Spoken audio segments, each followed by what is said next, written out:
After every Canelo fight, we're always wondering about who's going to be next. It's like every guy standing in line with a lottery ticket, just waiting, just hoping, just praying that their number gets called. Just payday. You want payday. I know that. Right, that they're going to make it that big payday and get that chance at that true legendary name on their record. Right, that's what everybody's looking for at this point. Kind of reminds me of when Floyd Mayweather was at the end of his career. It was the same thing, like who's he going to walk around and just touch on the shoulder, right? Now all of a sudden we find out. It's going to be Edgar Berlanga, September 14th at the T-Mobile Arena. You know, I didn't exactly see this one coming. On the other hand, I'm not going to say that I was necessarily surprised. You got that big Mexico-Puerto Rican rivalry, so I'm sure they're hoping that that's going to be a little bit of the extra cash in, try and generate a little bit more buzz, a little bit more fanfare for this one, because Berlanga isn't the most accomplished fighter that Canelo could have chose for this one. And even though Canelo's been receiving a lot of criticism for that lately, right? I think primarily about how everybody claims that he's ducking Benavidez and, you know, he's scared of him and this and that. And so then all of a sudden he turns around and he fights Berlanga and it's like, man, he, you know, technically wise, record wise, opponent wise, there's better names that he could have chosen, but it doesn't necessarily mean that there's a bigger fight. I mean, these guys, maybe they're crunching all the numbers behind the scenes and they think that this one, for a variety of reasons, is going to be able to generate the most buzz. One of the things that I found really funny about this one is I was waiting to see what Canelo was going to do, right? Because for those of you who don't follow the UFC booked a major event, same date, right in Las Vegas at the Sphere. It's going to be the first live sporting event at the Sphere. Things should be absolutely insane. Dana White's come out and said that he's going to make this event like a love letter to Mexico, right? He's been working on building up MMA in Mexico for a lot of years. It's kind of been one of the things that he's really been passionate about. And this is going to be just like the culmination of so much, putting just tremendous amounts of money into it. It's going to be this huge card. And it's like he was trying to hijack the date from Canelo, right? Because we all know Canelo is out there and September 14th is going to be his date. Right, so we're looking at him. I'm thinking, what is he going to do?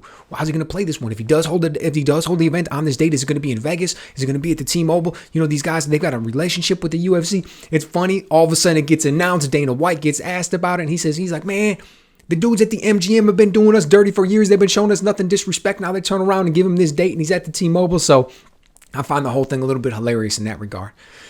But enough of that, right? Enough behind the scenes stuff. Now, last time we saw Canelo, he was out there putting a beating on Munguia. Last time we saw Berlanga, he was out there fighting McCrory, looking good when he did it.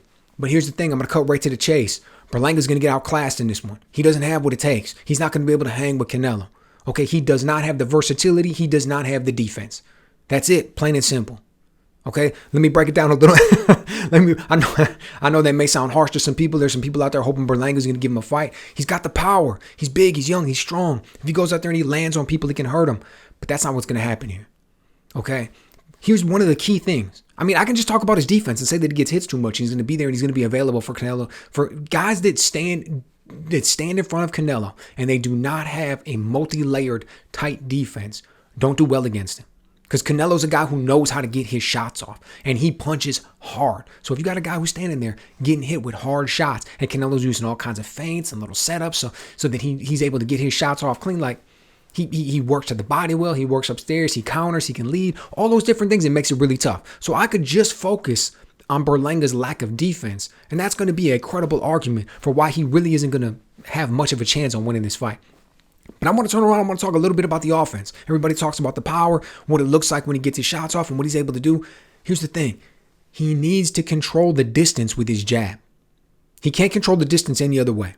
If he can't control the distance, he loses fights. Think about 3 fights ago when he's fighting Alexis Angulo. He looked bad in that fight. He was getting backed up a lot. He was getting pushed around by a much lesser fighter. It was because he couldn't control the distance. And it was because he wasn't using his jab. Now it goes back and he hooks up with his old trainer and they're just working jab, jab, jab. You need to throw the jab more. You need to throw the jab more. You need to control the distance. Everything is bolted on top of that jab. When he's throwing the jab, even if it's not necessarily landing, when he's throwing the jab, he's able to control the distance. When he's able to control the distance, he's able to start getting his other shots off. And from there, things happen, right? Then he starts to be aggressive. He starts to get on that front foot. That's when he looks his best. That's not going to happen against Canelo, right? Whatever he tries to do with that jab, Canelo's going to take it away. He's going to take it away with his footwork. He's going to take it away with his defensive head movement. He's going to take it away with his counter punching.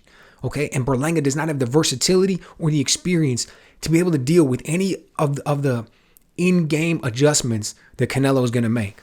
Like his IQ, his ring IQ is too high. He's too strong. He's got too much versatility in his punches. Like I said, he uses the feints and the footwork and everything else. He has real power. He can crack. So when he goes in there and he lands a big shot to the body, when all of a sudden Berlanga tries to throw out some jab from mid-range and all of a sudden he gets countered with a nasty hook, it's going to change his game plan. And then as soon as he changes his game plan, Canelo starts to crank up that pressure. He's going to control the distance without a jab. Right? That's the thing about great fighters. First two, I'm going to think about Canelo and think about Floyd Mayweather. They control the distance without a jab. They will walk you down. They don't have to even punch. They will put pressure on guys while they're standing in front of them in a defensive posture. Right? And that's the key. Berlanga could never do that to Canelo. He needs to use that jab. So as soon as you take that jab away, everything's going to be different. You know, as a little side note, I just want to add, that's one of the keys to Floyd Mayweather's success later in his career. Nobody ever talks about that fact. But when you walk into a boxing gym from day one, all these trainers out here are always telling you about how you need to use the jab. You need to develop the jab. Even if you're in mid-fight, something isn't going right, go back to the jab and try and build off of that. It's a common reframe. Everybody does it. Totally understand why. Makes perfect sense. But there's two things. Number one, if somebody takes your jab away, what are you going to be able to do? And number two, what if for some reason you just can't get that jab going? Is that it? Your whole game's off? Everything's done? Well, the thing about Floyd was Floyd knew that. He's been around the game forever. He understands that everybody goes out there and uses the jab. So he did both of those things. He took away other fighters' jabs and he did not build his offensive game around a jab. Therefore, you couldn't take his jab away and fluster him. And once he took yours away, you were done. And then he would walk guys down from this defensive posture. They wouldn't even know what to do. I thought Oscar De La Hoya mentioned it best once. And he's like, so frustrated. He's walking us down from the defensive posture. And then he's like, you don't know what to do with him. And he's like, he was just going off. You could tell that all those years later after the fight, dude, he was still frustrated by the way Floyd was able to go in there and work his magic. And that's kind of funny, especially when you think about the fact that Oscar's constantly, over the years, he constantly tried to put up all of these fighters and build them up, Canelo included. And he's like, this is the one's going to beat Mayweather. He's going to go in there. He's going to be able to make it happen.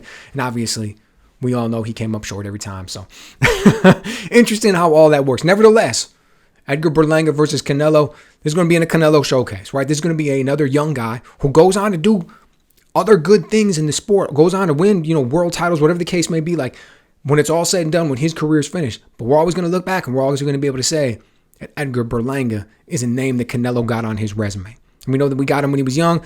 Not that it would have necessarily mattered. Canelo is just overall just the better fighter. So have no idea what the odds are going to be on this one. But I got to imagine that Canelo is going to be a sizable favorite. So let me know what you guys think.